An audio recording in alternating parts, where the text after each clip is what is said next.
Now let's move to the buttons. Okay, let's add a comment just before the text area first, saying text input.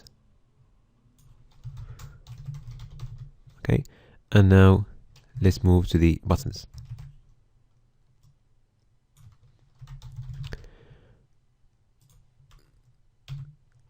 So we're going to have 4 buttons. So the first one is going to be the start reading button. And let's give it an ID. So I'm going to use these IDs later in the jQuery code to show and hide elements. So the second button is going to be the new button.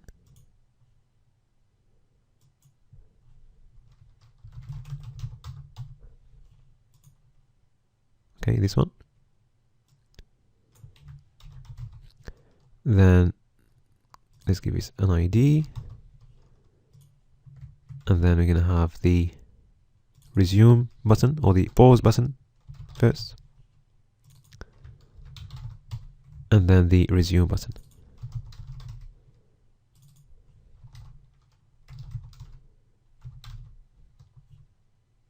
Okay, so let's save and refresh. Okay, we can see all our buttons there. Alright. Now let's move to the box showing the word that we're reading. Okay, so we're going to create this box above all the buttons. So you can just place it just before the error message. Okay, so let's add a comment there and say this is the red word. Okay, so we're going to create a div and give it an ID results. So for now, let's just place some text there to see our box. So if we refresh, that's what we see. Alright, so now let's style this box so that it looks like this. So first of all, let's go to our styling sheets and let's add a comment there, red word. So we're going to access the box using its ID, which is results. And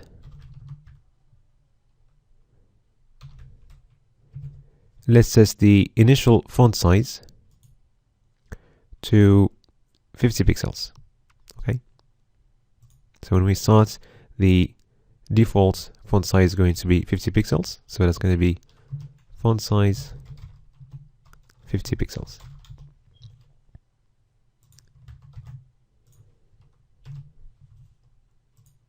Okay. Also, we're going to make the background color white with some transparency. So I'm going to use the background color property and set that to RGBA. So we're using white. So all the first values are going to be 255. And then let's go for a transparency of 0.2. Okay, that looks good. Now let's add some padding. So I'm going to set the padding using a percentage, which is relative to the containing element. All right. We can increase that to 10% or 5%. Okay, and just to avoid having padding on the left hand side and right hand side, we can just use 2 values. So the first value is for the top and bottom sides, and we have 0 padding for the left side and the right side. Okay, now let's save this.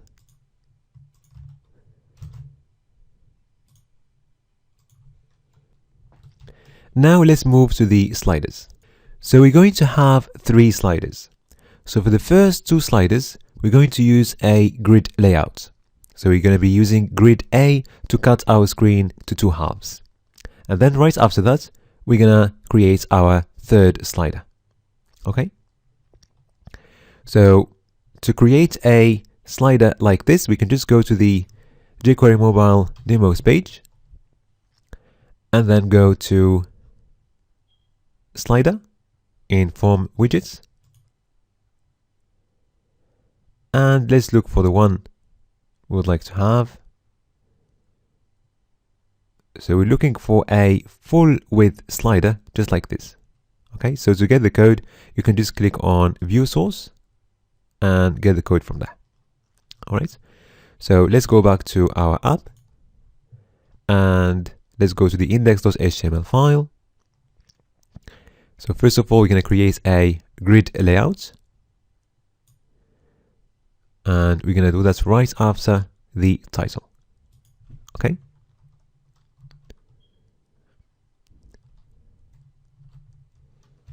So let's add a comment saying font size and speed. Okay. So you're going to be using grid A.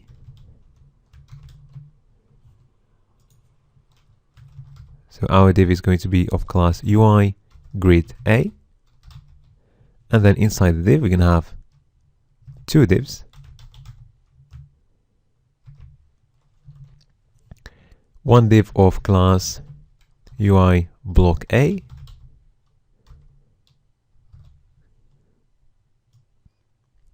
And another div of class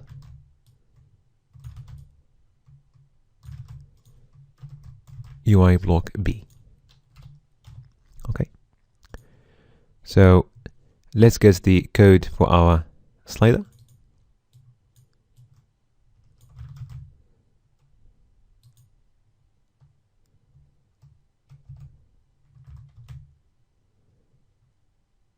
And let's copy that again in the second div. Okay, so let's save and refresh. Okay, so now we can see our two sliders there. Okay, now we want to hide these two boxes, okay, showing the number. So if we look at the CSS element, we can see how we can do that. So I'm just going to use the first bit and copy it to the index.html file or index.css file. And we're going to add something there to override the jQuery styling, and it's going to be exclamation mark important. Okay. So now let's save and refresh the page. And our boxes are still there. So just one thing, if you copy anything from there, just make sure you go back to the code and you take out any space at the beginning of the styling code, okay? And then it's supposed to work, okay? Now let's save and go back to our index.html file. So if you look at the slider, we've got a label just before the input, and it's got a class UI hidden accessible. So if we take out that class, okay, then if we save and refresh, we're supposed to see our label there. Okay, so let's do the same thing for the other inputs. Okay,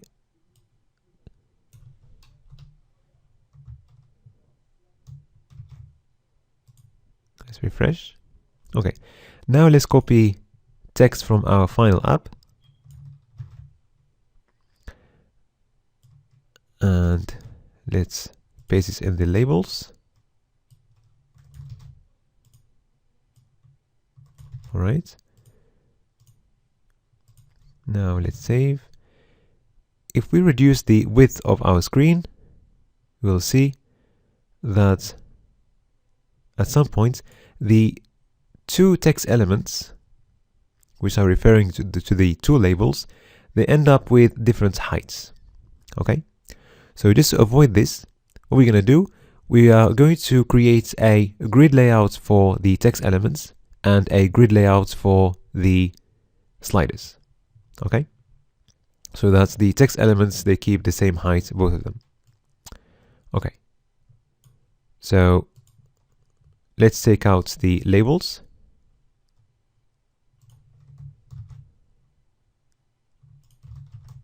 Okay, and let's create another grid A layout.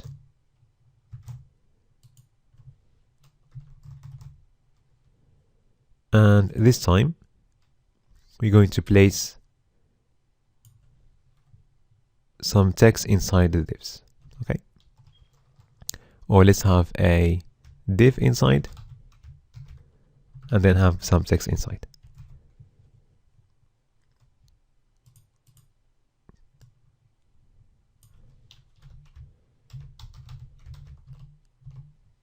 Okay, so the first div is going to have this text. So we'll need the font size value to change. So we're going to place it inside a span. Okay, and give our span an ID font size, so that we can use this ID in the jQuery code later to change this value. And we're going to do the same thing for the other text elements.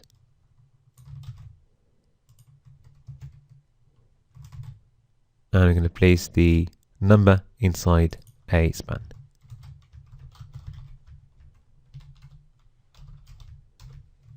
And let's give it an ID speed. Okay, now let's refresh.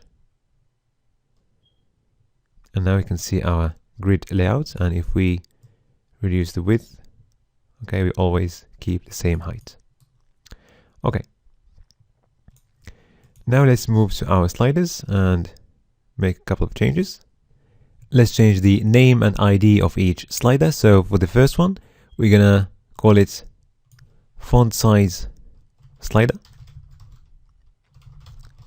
Okay, and let's have the same value for the ID.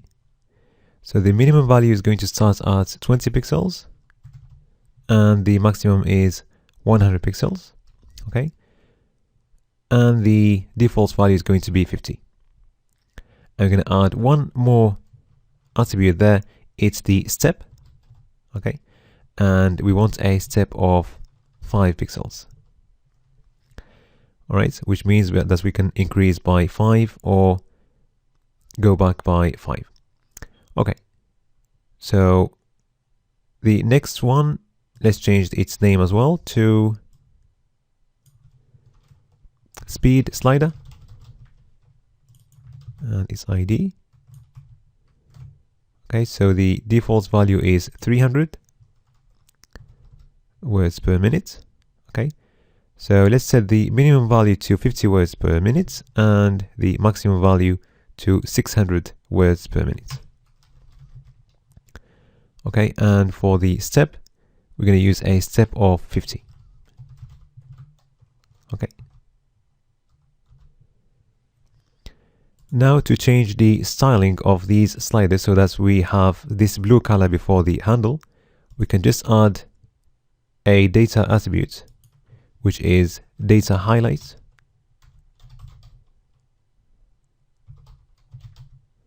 And we're going to set that to true. Okay, and let's do the same thing for the other one. So now let's save and refresh. Okay, so we can see our new styling there. Okay, so we don't know yet the min and max values, and the functionality of the sliders is not working yet. We're going to do that later in the jQuery code. But we can unhide the boxes if you want. and see the min and max values. So that's 20 and 100, and that's 50 and 600. Okay.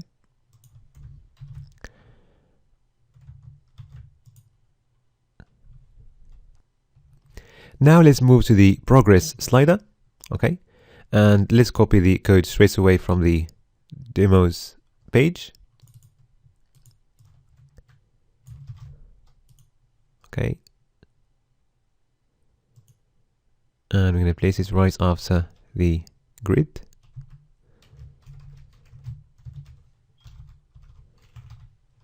And it's going to be progress.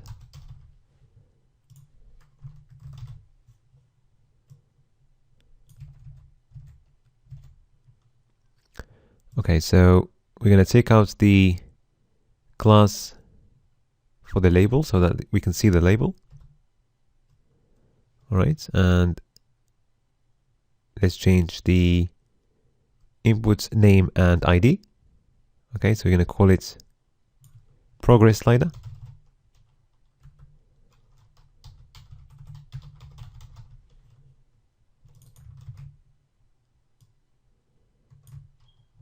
So you're going to have a minimum of 0, maximum of 100 for now. Later on, we're going to change the max using the jQuery code, because this progress slider is going to follow a certain variable, which is the number of words in the text input. And we're going to see that later in the jQuery code. So the default value is going to be 0. So for now, we're going to leave the max at 100, and later on, we're going to change it using jQuery. So the label is linked to the ID,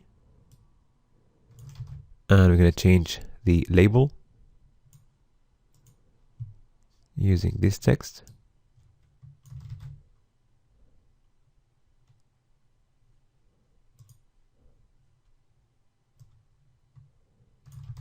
Okay, let's add colon there.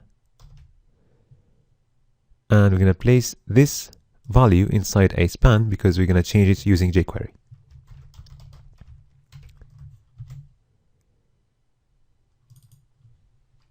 And we're going to set it to 0 at the beginning. Okay, and let's give it an ID that we can use in the code later. And let's call it percentage. So let's save and refresh. Okay, and now we can see all our sliders. Let's add the data highlights attributes to style our slider. Now let's refresh. Perfect.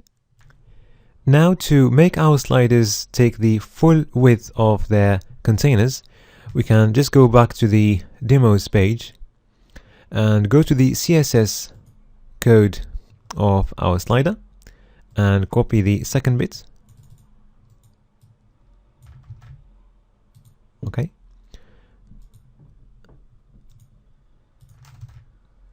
Now if you just delete this space, okay, and indent, now you can see that all our sliders now, they are full width inside their containers. Okay. Okay, so in the next video, we're going to understand the logic of our app.